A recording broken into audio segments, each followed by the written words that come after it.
IR શેના માટે જરૂરી છે? સંસ્થાની શૈક્ષણિક ઉત્પન્ન થયેલી કૃતિઓને સાચવવા માટે. આઈઆરનો મુખ્ય હેતુ શું છે? ઓપન એક્સેસ પ્રદાન કરવું, લોંગ ટર્મ પ્રિઝર્વેશન કરવું તથા વિઝિબિલિટી વધારવી.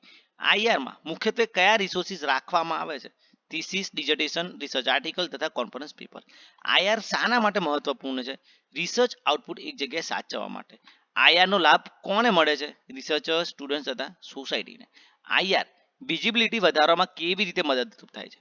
રિસર્ચ ઓપનલી ઉપલબ્ધ કરીને. આઈઆર શાના માટે? રિસર્ચર માટે મહત્વનું છે. સાઇટેશન વધે છે, રિસર્ચ ઇમ્પેક્ટ વધે છે તથા ગ્લોબલ એક્સેસ મળે છે. આઈઆર કોપીરાઇટ સાથે કેવી રીતે સંકળાયેલી છે?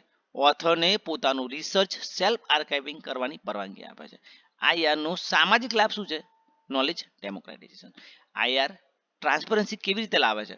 રિસર્ચ વર્ક પબ્લિકલી વિઝિબલ બનાવીને. આઈઆર ના કેટલા પ્રકાર છે? 3. ઈ પ્રિન્ટ રિપોઝિટરી શેના માટે છે? રિસર્ચ પેપર્સ અને પ્રીપ્રિન્ટ્સ માટે. ડેટા રિપોઝિટરી શાના માટે? રિસર્ચ ડેટાને સેટ સાચવવા માટે. મલ્ટીમીડિયા રિપોઝિટરી કયા રિસોર્સિસ સાચવે છે? ઓડિયો, વિડીયો, ફોટોગ્રાફ તથા મેપ. થીસિસ એન્ડ ડિઝર્ટેશન રિપોઝિટરીનો મુખ્ય હેતુ શું છે?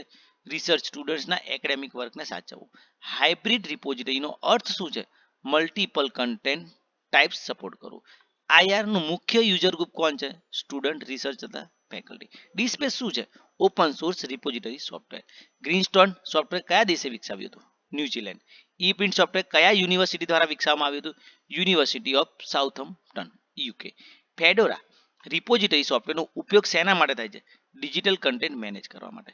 ડીસ્પેસ રિપોઝિટરીમાં મેટા ડેટા સ્ટાન્ડર્ડ કયું વપરાય છે? Dublin code.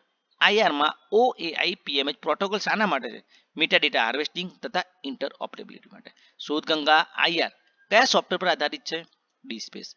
આઈઆર ટૂલ્સનો મુખ્ય હેતુ શું છે? ડિજિટલ કન્ટેન્ટ કલેક્ટ કરવું, સ્ટોર કરવું, પ્રિઝર્વ કરવું અને ડિસેમિનેટ કરવું.